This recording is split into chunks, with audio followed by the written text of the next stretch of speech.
Good morning students. Class 10th, subject social, lesson civics, second lesson union government, third part. So today we explain about Parliament of India. So the Parliament is a legislative organ of the union government. So the article 79 to 122 in part 5 of the constitution deal with the organization, composition, direction, duration of officers, producers, privileges, powers and so on the parliament. So the parliament consists of three categories. One is a president, another one is a Rajya Sabha, third one is the Lok Sabha. So Rajya Sabha consists of the council of states. Lok means people, the house of the people. So the Rajya Sabha is also known as the upper house and Lok Sabha is also known as the lower house.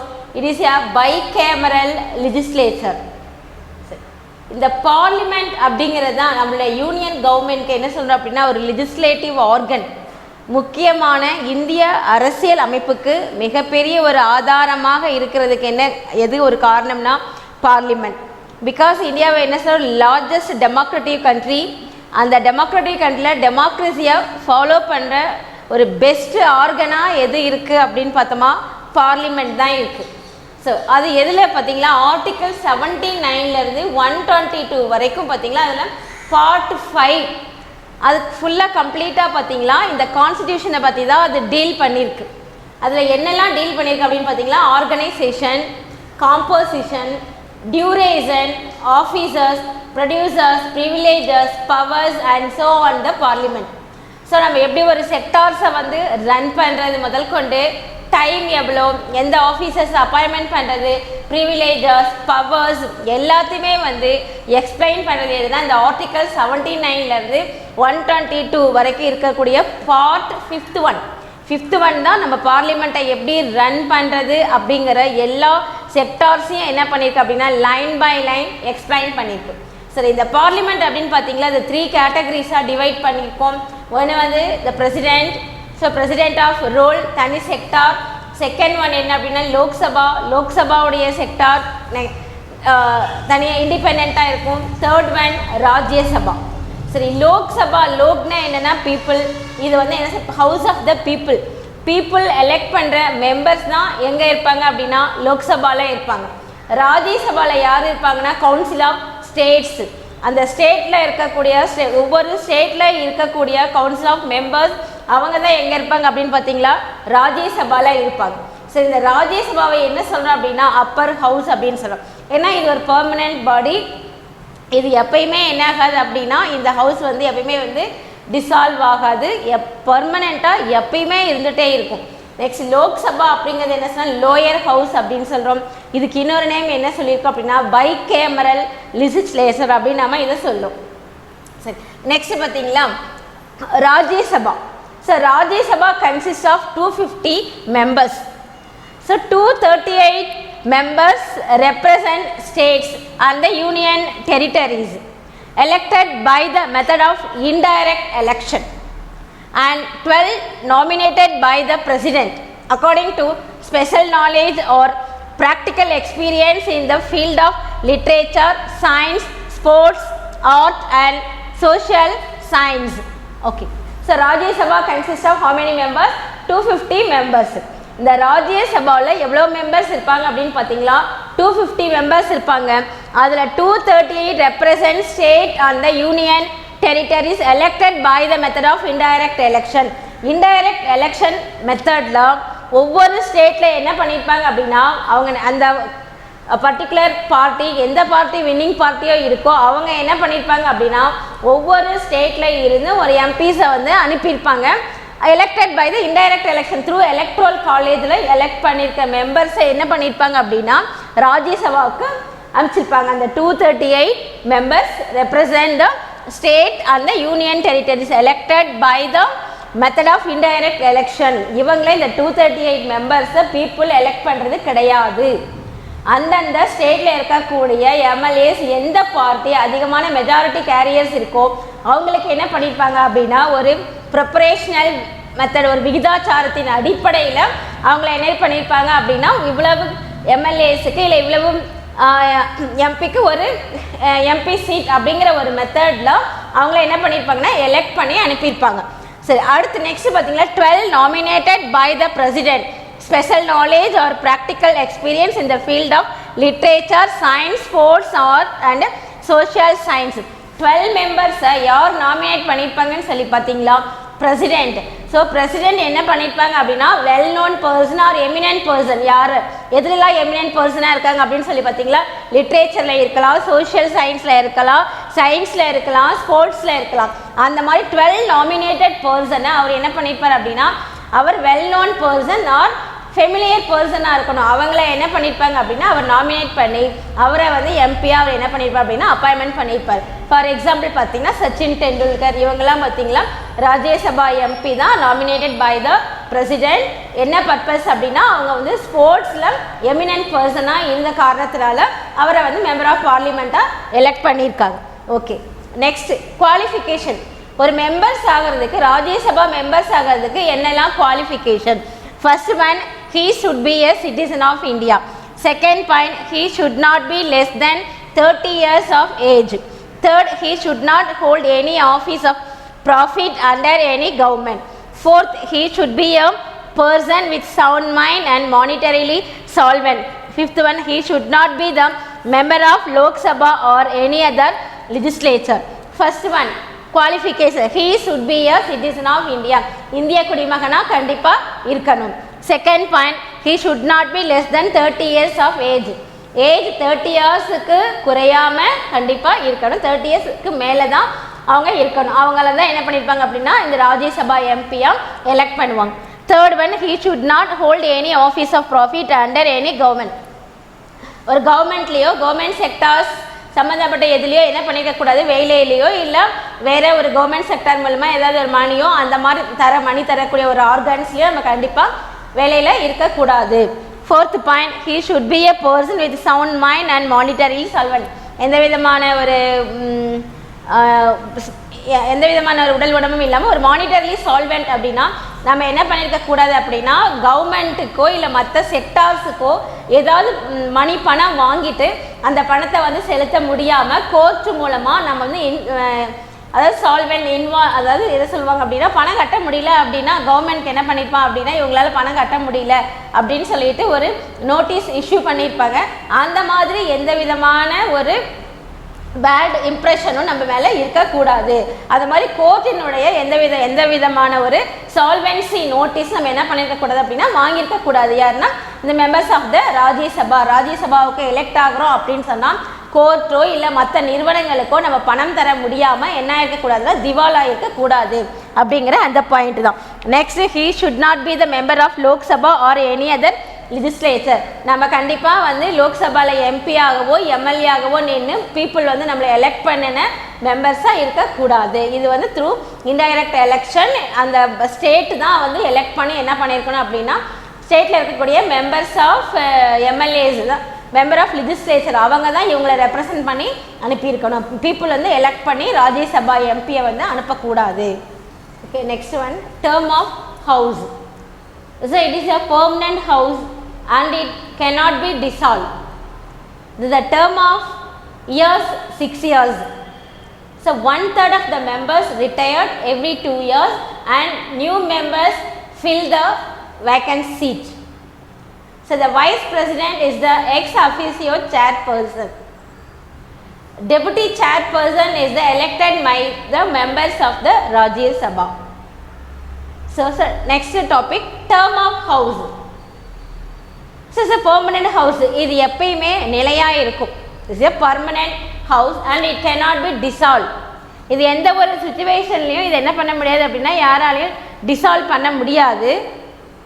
But parliament பார்த்தீங்களா அதனுடைய term 5 years தான். ஆனால் இந்த ராஜ்யசபா பார்த்தீங்களா 6 years.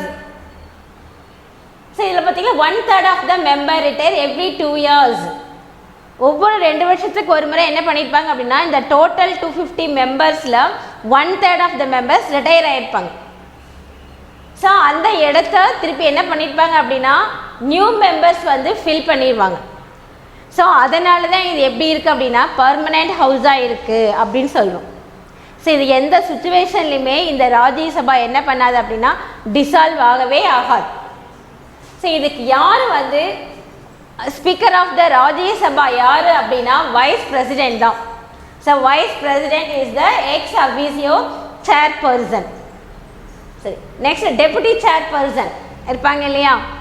Okay, speaker of the Rajya Sabha, vice speaker of the Rajya Sabha யாருன்னு பார்த்தீங்களா? அவர் தான் வந்து மெம்பர் ஆஃப், அதாவது அந்த 250 மெம்பர்ஸில் என்ன பண்ணியிருப்பாங்க எலெக்டட் பண்ணியிருப்பாங்க.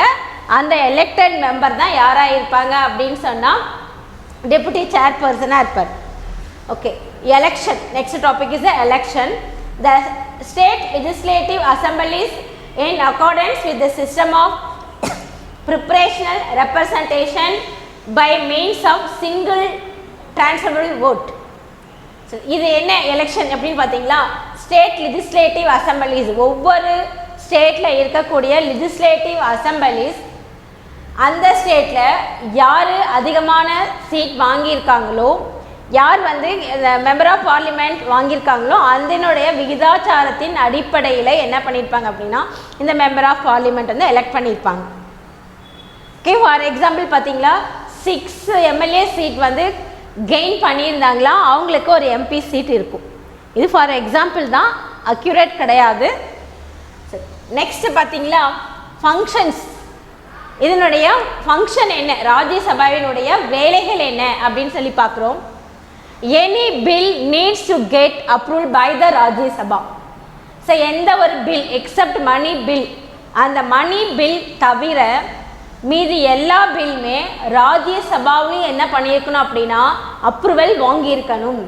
அங்கே இருக்கிற மெம்பர்ஸ் என்ன பண்ணணும் அப்படின்னா ஒவ்வொரு முறை ஒவ்வொரு பில், ஒவ்வொரு சட்டம், ஒவ்வொரு மசோதா கொண்டு வரும் பொழுதும் எப்படி மெம்பர் ஆஃப் பார்லிமெண்ட்டில் நம்ம வந்து லோக்சபாவில் பர்மிஷன் வாங்குகிறோமோ, மெஜாரிட்டி கேரியர் வாங்குகிறோமோ, அதே மாதிரி ராஜ்யசபாவில் இருக்கக்கூடிய இந்த எலெக்டட் எம்பிஸ் இருக்காங்க இல்லையா அவங்களுடைய அப்ரூவலும் வாங்கியிருக்கணும். ஸோ நெக்ஸ்ட் பார்த்தீங்கன்னா சேம் பவர் அஸ் லோக்சபா. லோக்சபாவுக்கு என்னென்ன பவர்ஸ் இருக்கோ அந்த எல்லா பவருமே யாருக்கு இருக்குது அப்படின்னா ராஜ்யசபாவுக்கு இருக்குது. ராஜ்யசபா மெம்பர்ஸுக்கும் அதே மாதிரி தான் இருக்குது. சேலரிஸ் முதல் கொண்டு அலவுன்சஸில் இருந்து எல்லாமே லோக்சபா மெம்பர்ஸுக்கு என்னெல்லாம் பெனிஃபிஷியரிஸ் இருக்கோ அந்த எல்லா பெனிஃபிஷியரிஸும் யாருக்கு இருக்குது அப்படின்னா ராஜ்யசபா மெம்பர்ஸுக்கு இருக்குது. அதே மாதிரி பவரும் அதே மாதிரி எல்லா விதமான பவர்ஸும் பார்த்திங்கன்னா ராஜ்யசபாவுக்கும் இருக்குது. Next, Rajya Sabha has the power to make a state list subject into national importance if 2/3 majority of the members passes a resolution to support it. This Sabha can also create or abolish an all India services if majority of members, 2/3 of total members supported it. இந்த ராஜ்யசபாக்கு பார்த்தீங்களா இன்னொரு power இருக்குது. என்ன பவர்ஸ்னா to make a state list subject into national importance. National importance அதாவது இந்த state சப்ஜெக்டில் எது எல்லாம் நேஷ்னல் இம்பார்ட்டன்ஸ்க்கு முக்கியமாக இருக்கோ அதை பற்றி விவாதிக்கக்கூடிய ஒரு உரிமை எங்கே இருக்குது அப்படின்னா ராஜ்யசபாவுக்கு இருக்குது. அதே மாதிரி ராஜ்யசபாவில் இருக்கக்கூடிய மெம்பர்ஸ் ஓட் பண்ணாதான், 2/3 மெம்பர்ஸ் ஓட் பண்ணாதான் அந்த பர்டிகுலர் பில் ஆர் அந்த என்ன சொல்கிற அந்த பில் ஆர் மசோதா என்ன பண்ணால் கண்டிப்பாக வந்து நிறைவேற்றப்படும். இல்லைன்னா அது கண்டிப்பாக என்ன ஆகாது அப்படின்னா நிறைவேறாது. இப்போ இந்தியனுடைய கான்ஸ்டியூஷனில் பார்த்தீங்களா 2 சபாவிலையும் லோக்சபா அண்டு ராஜ்யசபா ரெண்டுலேயுமே எல்லா பில்லுமே அப்ரூவல் ஆனால் மட்டும்தான் அந்த எந்த ஒரு லாவையும் என்ன பண்ண முடியும் அப்படின்னா பாஸ் பண்ண முடியும். மெஜாரிட்டி கேரியர் நமக்கு கிடைச்சா மட்டும்தான் நம்ம என்ன செய்ய முடியும் அப்படின்னா பாஸ் பண்ண முடியும். அத்தகைய அதிகாரங்கள் எங்கே இருக்க ராஜ்யசபாவுக்கும் கொடுத்துருக்காங்க. Next, it has power in the impeachment procedure of president and judges of supreme court and high court. சரி, அதே மாதிரி அதாவது என்ன சொல்கிறாங்கன்னா எந்த அளவுக்கு சுப்ரீம் கோர்ட்டு ஜட்ஜஸுக்கு அதே மாதிரி ஹை கோர்ட் ஜட்ஜஸுக்கு இவங்களுக்கு பிரசிடென்ட் இவங்களுக்கெல்லாம் எந்த அளவுக்கு பவர்ஸ் இருக்கோ அந்த சேம் பவர் எங்கே இருக்குது அப்படின்னா ராஜ்யசபாவுக்கும் இருக்குது. Okay, next topic Lok Sabha.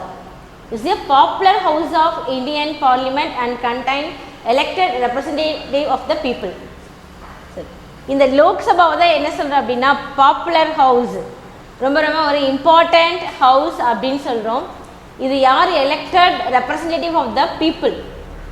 இது யார் இந்த லோக்சபாவில் வந்து மெம்பர்ஸாக இருக்காங்க அப்படின்னு சொல்லி பார்த்தீங்களா? Elected members of the people, மக்களால் தேர்ந்தெடுக்கப்பட்ட பிரதிநிதிகள் தான் எங்கே இருக்காங்க அப்படின்னு சொல்லி பார்த்தீங்களா? லோக்சபாவில் இருக்காங்க. ஓகேவா? So the Lok Sabha consist of 545 members. 543 as elected by the people, 2 nominated by the President of India. So whether he or she is Anglo-Indian or other nominated person or very famous person. இந்த லோக்சபாவில் பார்த்தீங்களா total member of seeds எவ்வளோன்னு பார்த்தீங்களா 545. அதில் 543 elected by the people. 543 யாரால் elect பண்ணப்படுது அப்படின்னு சொல்லி பார்த்தா மக்களால் தேர்ந்தெடுக்கப்பட்ட பிரதிநிதிகள், representative people elected by the people. இந்த 2 members யார் அப்படின்னு சொல்லி பார்த்தா பிரசிடென்ட் ஆஃப் இந்தியா வந்து அப்பாயின்மெண்ட் பண்ணக்கூடியவங்க இந்த 2 members, 2 candidates.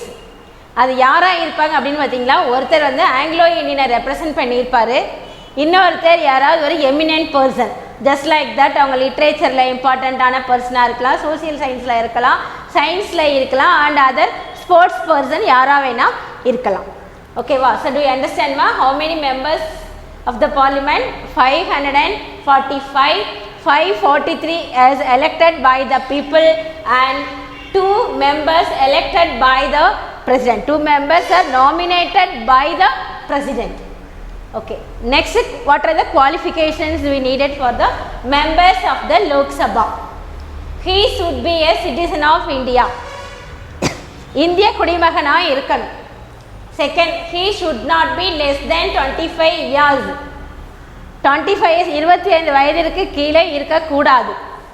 Next, he should have his name in electoral rolls in some part of the country. சரி, நம்ம நாட்டில் நம்மளுடைய நேம் எதில் இருக்கணும் அப்படின்னு எலெக்ஷன் லிஸ்ட், எலக்ட்ரோல் ஓட்டு போடுறோம் இல்லையா, அந்த ஓட்டு போடக்கூடிய இதில் லிஸ்ட்டில் நம்மளுடைய நேம் கண்டிப்பாக இருக்கணும். Next one, he should not hold any office of profit under the union or state government. நம்ம as usual பாயிண்ட் தான், கவர்மெண்ட் கிட்டேயோ ஸ்டேட்லேயோ என்ன பண்ணியிருக்கக்கூடாது அப்படின்னா ஒரு எந்த விதமான ஒரு அமௌண்ட்டோ ப்ராஃபிட்டோ எதுவுமே ஏமாற்றிருக்கக்கூடாது, அல்ல என்ன பண்ணக்கூடாது ஒரு ஆஃபீஸில் ஒர்க் பண்ணியிருக்கக்கூடாது. Next, he should be mentally sound and economically sound. the same point, நம்ம வந்து மனநிலை சரியில்லாதவங்களாகவோ அல்லது கவர்மெண்ட்டுக்கு எந்த விதத்திலாவது இன்சால்வென்சி, நாம் வந்து பணம் பேங்க்லேயோ இல்லை அதர் செக்டார்ஸ்கிட்டையோ அமௌண்ட் ஏதாவது வாங்கிட்டு கட்ட முடியாமல் இன்சால்வென்சி கொடுத்தவங்களாகவோ நாம் இருக்கக்கூடாது. இதில் வந்து qualifications as a member of the Lok Sabha. நம்ம லோக்சபாவில் ஒரு எம்பி எலெக்ஷனில் நிற்கணும் அப்படின்னு சொன்னால் இந்த குவாலிஃபிகேஷன்ஸ் இது எல்லாமே நமக்கு கண்டிப்பாக இருக்கணும். இந்த குவாலிஃபிகேஷன்ஸில் எதாவது ஒன்று மிஸ் ஆகியிருந்தாலும் நம்ம என்னவாக இருப்போம் அப்படின்னா டிஸ்குவாலிஃபைட் பர்சனாக இருப்போம். நெக்ஸ்ட் ஒன் பார்த்தீங்களா parliament, the term of the house. The term of the house is 5 years. 5 வருஷத்துக்கு ஒரு முறை தான் நம்ம என்ன பண்ணுறோம் அப்படின்னா எலெக்ஷன் வைக்கிறோம். எவ்வளவுனா 5 years, அதனுடைய நம்பர் ஆஃப் இயர்ஸ் எவ்வளோ அப்படின்னா 5 years. சரி, இது யார் எலெக்ட் பண்ணுறோம் அப்படின்னா பீப்புள் எலெக்டட் டைரக்ட்லி. மக்கள் தான் என்ன பண்ணுறோம் அப்படின்னா நம்மளுடைய ரெப்ரசன்டேட்டிவை டைரெக்டாக என்ன பண்ணுறோம் எலெக்ட் பண்ணுறோம் த்ரூ யூனிவர்சல் அடல்ட் ஃப்ரான்ச்சைஸ். அது வயது வந்தோருக்கு வாக்குரிமை அப்படிங்கிற அடிப்படையில் தான் நம்ம என்ன பண்ணுறோம் அப்படின்னா நம்மளுடைய கேண்டிடேட்டை நம்மளுடைய ரெப்ரசன்டேட்டிவை என்ன பண்ணியிருக்கோம் அப்படின்னா எலெக்ட் பண்ணுறோம். எவ்ரி 5 years ஒன்ஸ் நம்ம என்ன பண்ணுறோம் எலெக்ட் பண்ணுறோம். அதில் யார் மெஜாரிட்டி கேரியராக இருக்காங்களோ அவங்க என்ன பண்ணுறாங்க அப்படின்னா மெம்பர் ஆஃப் பார்லிமெண்ட், இந்த பார்லிமெண்ட்டை ரன் பண்ணக்கூடிய பவர் உடையவங்களாக இருக்காங்க, அதிகாரம் படைத்தவங்களாக இருக்கிறாங்க. சரி, ஓகே. Next function. இந்த லோக்சபாவுடைய ஃபங்க்ஷன்ஸ்லாம் என்ன அப்படின்னு பார்க்கலாம். Any bill can be introduce and pass the Lok Sabha, money including money bill. Okay, எல்லா பில், ஓகேவா, எந்த ஒரு பில்லை வந்து இன்ட்ரடியூஸ் பண்ணக்கூடிய ஒரு ரைட்ஸும் அதை வந்து பாஸ் பண்ணக்கூடிய அதிகாரங்களும், மணி பில் ராஜ்யசபாவுக்கு என்ன கிடையாதுன்னு சொன்னோம், மணி பில்லை வந்து இன்ட்ரடியூஸ் பண்ணக்கூடிய ஒரு அதிகாரமோ இல்லை வந்து பாஸ் பண்ணக்கூடிய ஒரு ரைட்ஸோ ராஜ்யசபாவுக்கு இல்லை. ஆனால் லோக்சபாவுக்கு பார்த்திங்களா எல்லா bill, money bill including money bill வரைக்கும் என்ன பண்ணக்கூடிய அதிகாரங்கள் இருக்குது அப்படின்னா பாஸ் பண்ணக்கூடிய அதிகாரங்கள் இருக்குது அப்படின்னு சொல்லி பார்த்தோம். நெக்ஸ்ட் பார்த்தீங்கன்னா it has same power as Rajya Sabha to participate in case of impeachment of president and judges of the supreme court.